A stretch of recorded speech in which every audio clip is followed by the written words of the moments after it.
Good morning, students. Hope you are well. This is your science teacher from DMPS. In this class, I'll continue your chapter 5. Open page number 47. Here, the topic is given wandering seeds.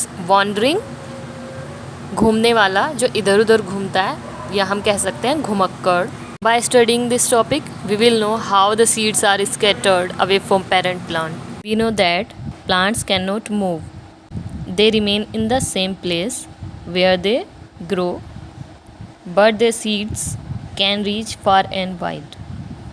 There are so many agents by which seeds are scattered, by wind, by water, with the help of animals and by explosion. ऐसे seed जो light weight होते हैं वो wind की help से एक जगह से दूसरी जगह चले जाते हैं. उनमें हेयर जैसी स्ट्रक्चर होती हैं और कुछ में विंग्स जैसी स्ट्रक्चर होती हैं, जिससे वो विंड के थ्रू इजीली उड़कर चले जाते हैं विंड के साथ. ऐसे प्लांट्स जो वाटर में ग्रो करते हैं या वाटर के आसपास ग्रो करते हैं, उनके सीड्स वाटर में ट्रैवल करते हैं. Like coconut. जो कोकोनट होता है वाटर पर फ्लोट करता हुआ एक जगह से दूसरी जगह जाता है. जो कोकोनट होता है वो उसकी स्ट्रक्चर ऐसी होती है कि वो इजीली वाटर पर फ्लोट कर सकता है, तैर सकता है. तो इस तरह से वो एक जगह से दूसरी जगह वाटर में फ्लोट करके ट्रैवल करता है और कहीं दूसरी जगह पर जाकर वो न्यू प्लांट में ग्रो करता है. कुछ सीड्स ऐसे होते हैं जिनमें हुक जैसी स्ट्रक्चर होती है, जिससे वो किसी एनिमल के ऊपर स्टिक हो जाते हैं, चिपक जाते हैं, या फिर हमारे कपड़ों पर चिपक जाते हैं. तो उनमें ऐसे स्पाइक्स होते हैं, कांटे जैसी स्ट्रक्चर होती हैं, जिससे वो चिपक जाते हैं और इस तरह से वो एनिमल्स के साथ या हमारे साथ एक जगह से दूसरी जगह जाते हैं. जब कोई एनिमल किसी प्लांट का फ्रूट खाता है तो उसके सीड को कहीं दूर गिरा देता है, कहीं दूर. जैसे कि स्क्वेरल है, ये कोई सीड अगर खाती है तो कहीं दूर जाकर फेंकती है तो वहाँ वो ग्रो कर सकता है. जैसे बर्ड्स हैं, वो किसी भी फ्रूट को खाती हैं, वो कहीं जा कर के दूसरी जगह उस सीड को फेंक देते हैं तो वो वहाँ पर ग्रो कर जाता है. इस तरह से एनिमल्स भी सीड डिस्पर्सल में एक एजेंट का रोल प्ले करते हैं. कुछ प्लांट्स ऐसे होते हैं जिनके सीड्स एक्सप्लोजन से स्कैटर होते हैं.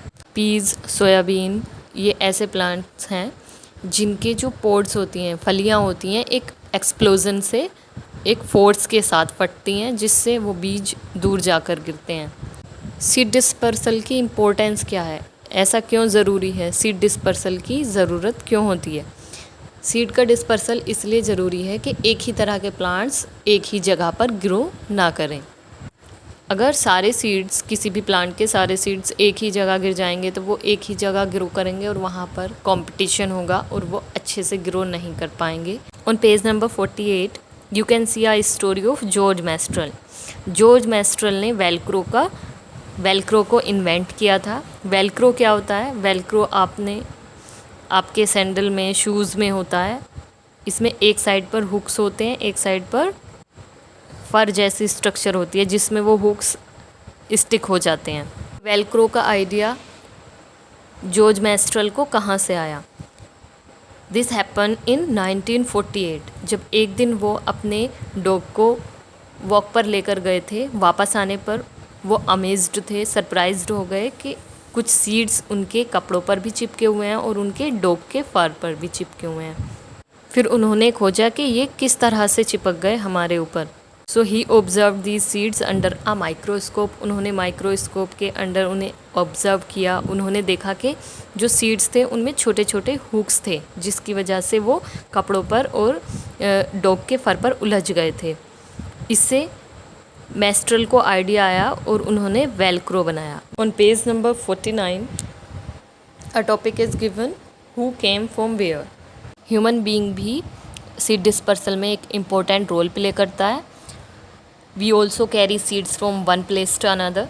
ऐसे सीड्स जो हमें अच्छे लगते हैं या यूज़फुल लगते हैं, हम उन्हें एक जगह से दूसरी जगह ले जाते हैं और अपने गार्डन में ग्रो कराते हैं. Do you know from where chillies came to our country. Chilli को इंडिया, साउथ अमेरिका से लाया गया था. कुछ ऐसे भी प्लांट्स एंड यूज़फुल प्लांट्स हैं जिन्हें जो पहले इंडिया में होते थे और उन्हें अदर कंट्रीज़ में ले जाया गया. On page number 50 you can see a poem. Okay, let's read it. From South America, long ago, came a tomato, a potato and a green chili. तो साउथ अमेरिका से बहुत समय पहले tomato, potato and green chilli को India लाया गया था. Do you know this? क्या आपको ये मालूम है? A cabbage came from Europe. जो कबेज है वो यूरोप से आई है. And also a pea from Africa. और पीस जो आए हैं वो अफ्रीका से लाए गए हैं. Came a coffee bean and a green bhindi. और उसे भी अफ्रीका से ही लाया गया है. They cross the land and they cross the sea. Did you know this? क्या आपको ये मालूम था? A mango sang came in an orange smiled inside its skin. Welcome to India. A banana said the methi and spinach brinjal and radish nodded its head. तो जो mango है, orange है, ये सब इंडिया से बाहर ले जाए गए थे. ये पहले इंडिया में ही होते थे और उन्हें अदर कंट्रीज़ में ले जाया गया.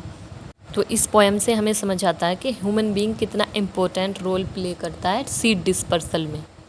What we have learned in this class, we have learned about seed dispersal. Different methods of seed dispersal are by wind, by water, with the help of animals and by explosion. हमने Velcro के बारे में भी जाना कि ये क्या होता है और जॉर्ज मेस्ट्रल को ये आइडिया कहाँ से आया. Hope you understand the chapter. Thank you. Have a wonderful day.